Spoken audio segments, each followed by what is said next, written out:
This is Ashley Kelsch, and you're listening to Life Coaching for Modern Renegades, episode number 64. Welcome to Modern Renegades Podcast. This is a life coaching podcast for the person who wants to learn how to lose themselves in the moment, not life circumstances. Each week, we will explore mental and spiritual practices that will inspire you to ask, seek, and heal. They are for the modern renegade. They are for you. Hey, renegades. I have not been sure how to start or record this week's episode.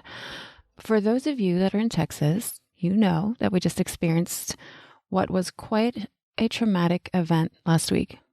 For those of you who don't live in the area or didn't hear, because the media is what it is and never quite delivers the reality of what is going on from the ground up, we had a snowstorm it was a snowstorm combined with very low temperature digits. I can't talk right now.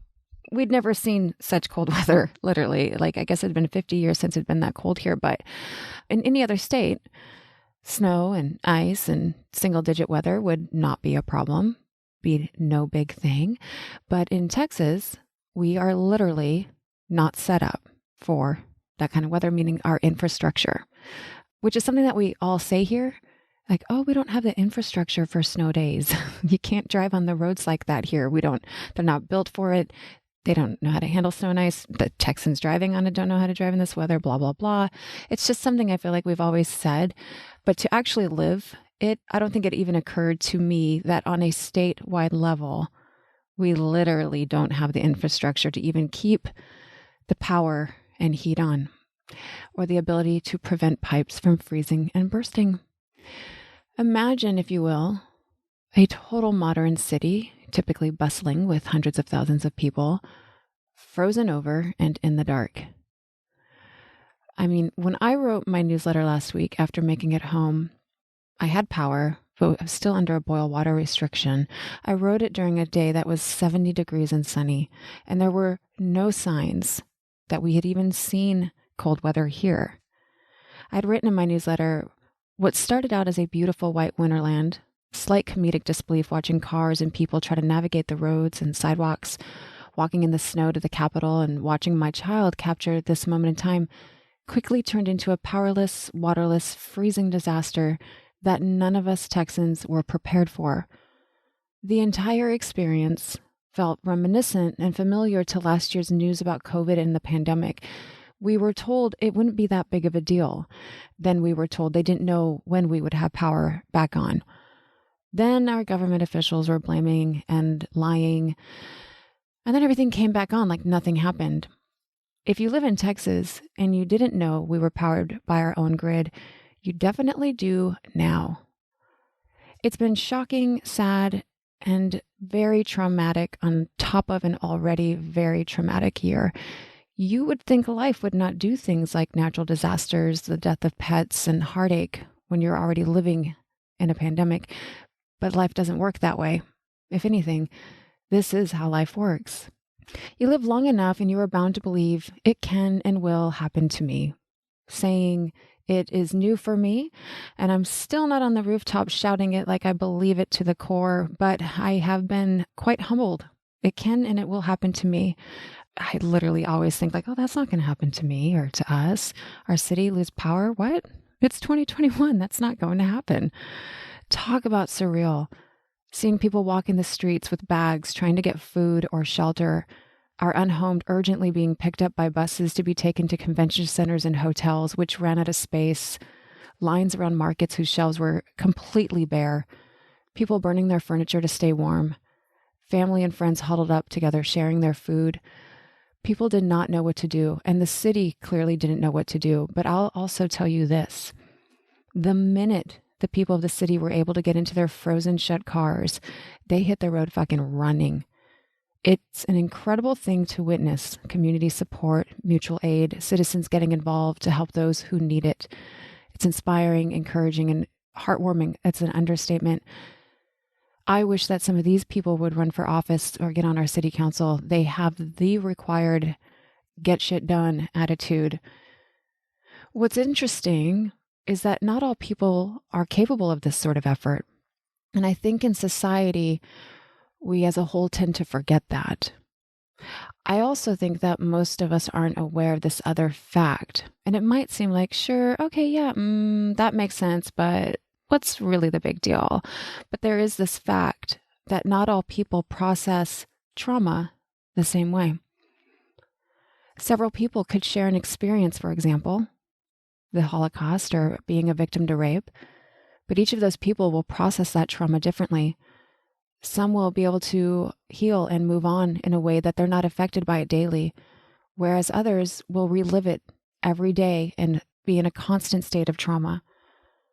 Those may seem like extreme examples, but I also want to remind you that the brain doesn't translate or qualify what is a traumatic event or if one thing is worse than the other. So natural disasters, fight with your best friend or partner, quarantine, job losses, pandemics, death, anything on that list, none of it, according to each individual brain, is worse or less than. Each person's brain interprets events differently. What's traumatic for some might not be for others.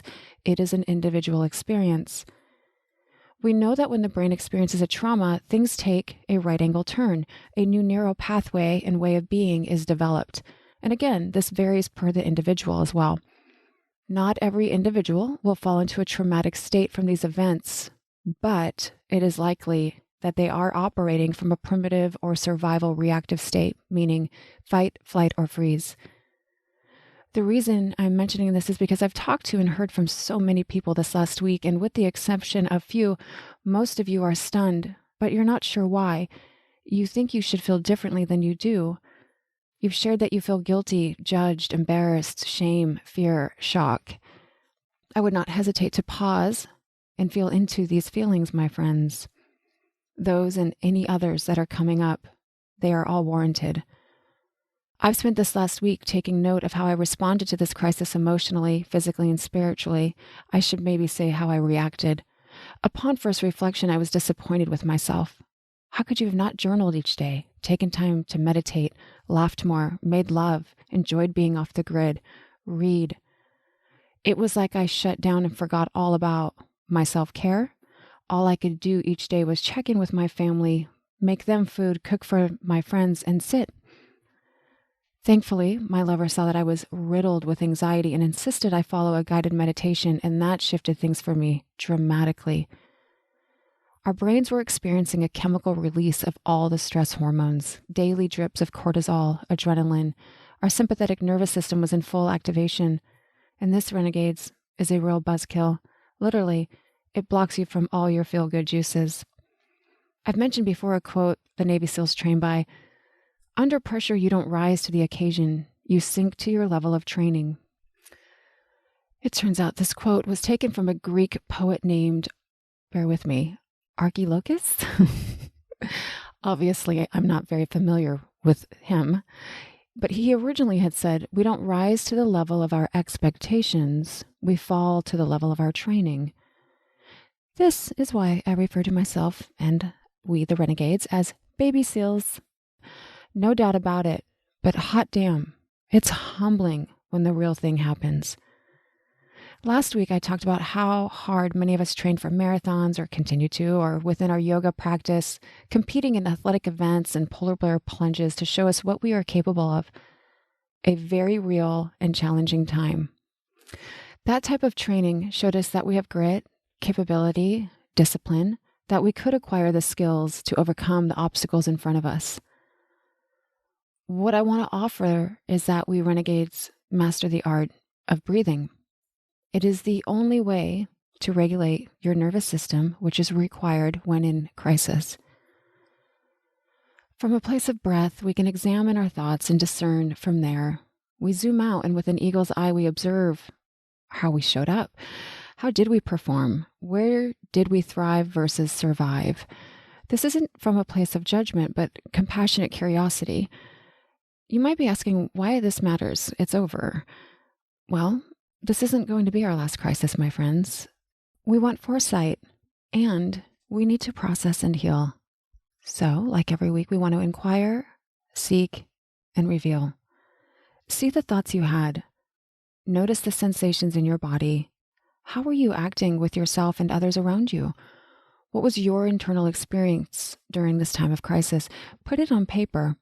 To get your body and mind back on track, I want to offer you meditate, rest, take naps, have orgasms, dance, work out. We want to start raising the beta endorphins, serotonin, and dopamine levels in our brains and bodies. And then also, I've heard from some of you that sex wasn't top of mind. I experienced this as well, and as what I would call or refer to a highly sexual being, I found this to be quite intriguing. So next week, I'm going to talk about sex, stress, and why times of crisis may lead you to feel zero desire to get it on. You know, I feel a little tested. I deliberately decided that 2021 would be the year we started finding turn-on in everyday life. How the fuck can we live an erotic life in these unprecedented times? Find pleasure when shit is going sideways. These are the deep questions that I'll be exploring. Until next week, Renegades, think and stay sexy. Hey, Renegades, if you are finding the tools and concepts I'm sharing each week about your brain on dating, you won't want to miss out on working with me one-on-one. I've just launched my program, Wake Up Before Another Breakup, and in just 8 weeks, you won't question if you can trust yourself to date or why you can't find the one. Head on over to modernrenegades.com/programs to learn more about it and how you can work with me. Let's learn how to lose ourselves in the moment, not the man.